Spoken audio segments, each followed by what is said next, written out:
तो देखते हैं सॉलिड स्टेट क्या होता है। इसमें हम लोग ठोस अवस्था के बारे में पढ़ना है। ठोस के जितने भी प्रकार होते हैं, ठोस में जो भी दोष होता है, कहने का मतलब ये जो चैप्टर है वह ठोस पे आधारित है। मतलब कि ठोस के इर्द गिर्द ही है सारा चीज हमें कवर करना। ठीक है, तो जानते हैं सबसे पहले कि सॉलिड क्या होता है। पहले हम लोग सॉलिड जानते थे कि जिसका आकार एवं आयतन निश्चित होता है सॉलिड कहलाता है। लेकिन अब इसका जो भाषा है थोड़ा सा चेंज हो जाता है। क्या हो जाता है? तो ये जो 12th है तो ये स्टैंडर्ड इसका बढ़ जाता है, इसीलिए इसका परिभाषा हो जाता है कि दृढ़ता के कारण निश्चित आकार एवं आयतनयुक्त पदार्थ की भौतिक अवस्था को ठोस कहते हैं। ठीक ना? चलिए, दृढ़ता के कारण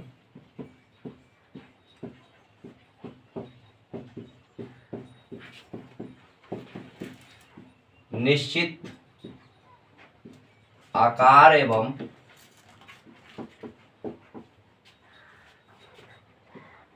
आयतन युक्त पदार्थ की भौतिक अवस्था को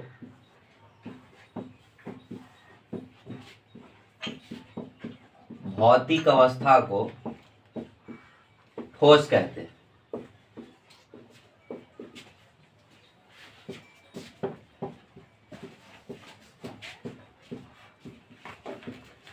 ठीक है, अब जानते हैं कि ठोस कितने प्रकार के होते हैं।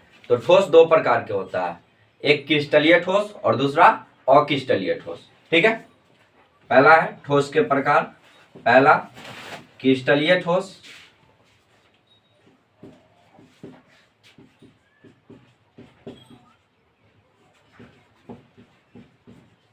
और दूसरा हो गया अक्रिस्टलीय ठोस।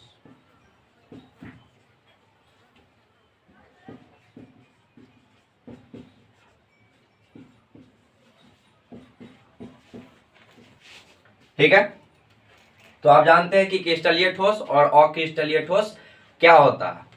रोको, चलिए देखिए, आप जानते हैं कि क्रिस्टलीय ठोस क्या होता है। तो पदार्थ की वह भौतिक अवस्था जिसका आकार एवं आयतन निश्चित होता है उसको क्या बोलते हैं हम लोग?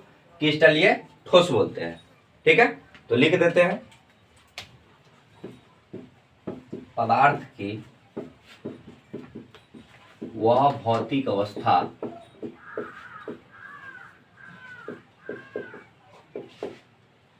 जिनका आकार एवं आयतन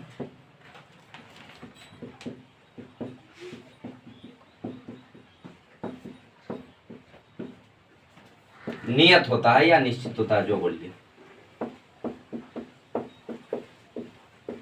क्रिस्टलीय ठोस कहलाता है। ठीक है,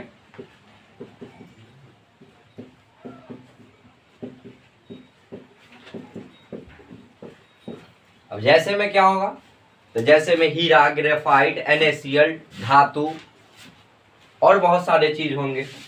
ठीक है, इतना ही काफी है, इतना आपको याद रखना है कि NaCl, हीरा, ग्रेफाइट, धातु और ETC। ठीक है, तो ये आप याद रखेंगे। ठीक है, अब हम लोग जानेंगे कि क्रिस्टलीय ठोस क्या होता है। ठीक है, सॉरी, अक्रिस्टलीय ठोस क्या होता है। तो जस्ट इसका उल्टा हो जाता है कि पदार्थ की वह भौतिक अवस्था जिसका आकार एवं आयतन नियत नहीं होता है। ठीक है, तो वो भी देख लेते हैं। तो चलिए देखते हैं कि अक्रिस्टलीय ठोस क्या होता है। तो पदार्थ की वह भौतिक अवस्था, पदार्थ की वह भौतिक अवस्था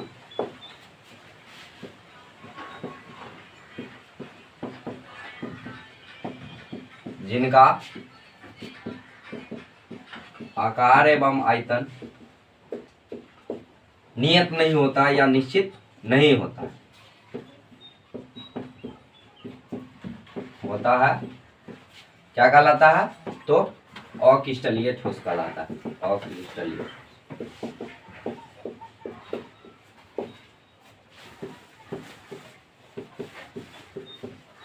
जैसे में देखिए, जैसे में हो जाता है अधातु, प्लास्टिक,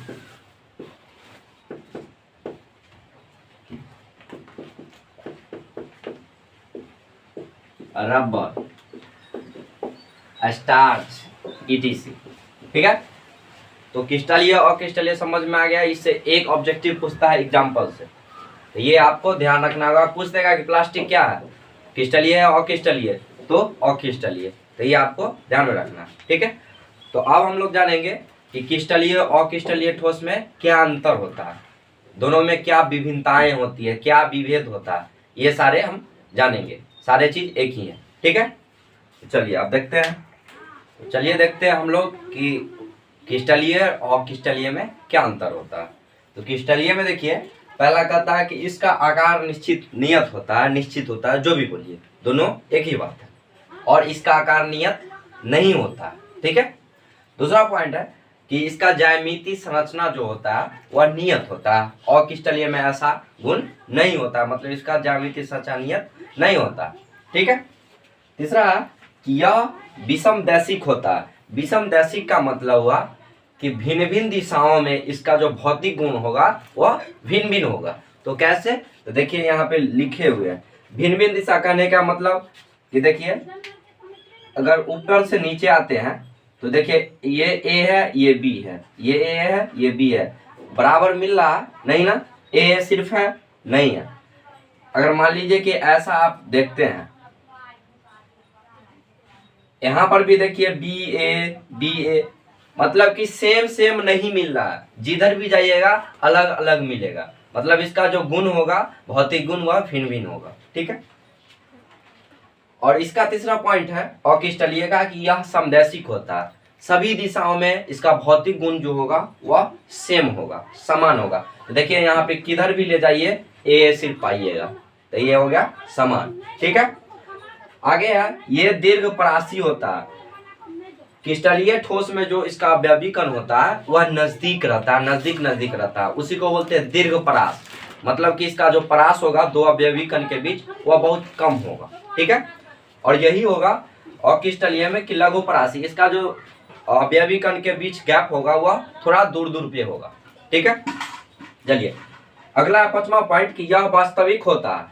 यह ठोस क्या होता है, वास्तविक ठोस होता है, और ये आभासी ठोस होता है। और क्रिस्टलीय ठोस क्या होता है, आभासी होता है, और इसी को बोलते हैं अतिस्थित द्रव भी होता है। कौन, तो अक्रिस्टलीय ठोस को अतिस्थित द्रव भी कहा जाता है। क्यों कहा जाता है, तो इसमें प्रवाह का गुण होता है, इसीलिए इसको अतिस्थित द्रव कहते हैं। ठीक ना, चलिए अगला है कि ये विदलन गुण प्रदर्शित करता है।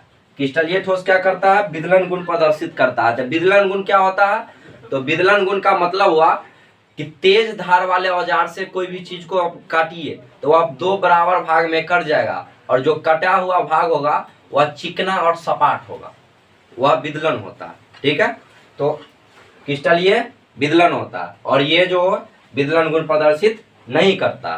ठीक है, कहने का मतलब इसको जब काटिएगा अक्रिस्टलीय ठोस को तो बराबर भाग में नहीं कटेगा, और प्लस में उसका जो सतह होगा वह सपाट और चिकना नहीं होगा, उधर खावर होगा। ठीक है, तो चलिए अभी के लिए बस इतना है, फिर मिलते हैं नेक्स्ट वीडियो।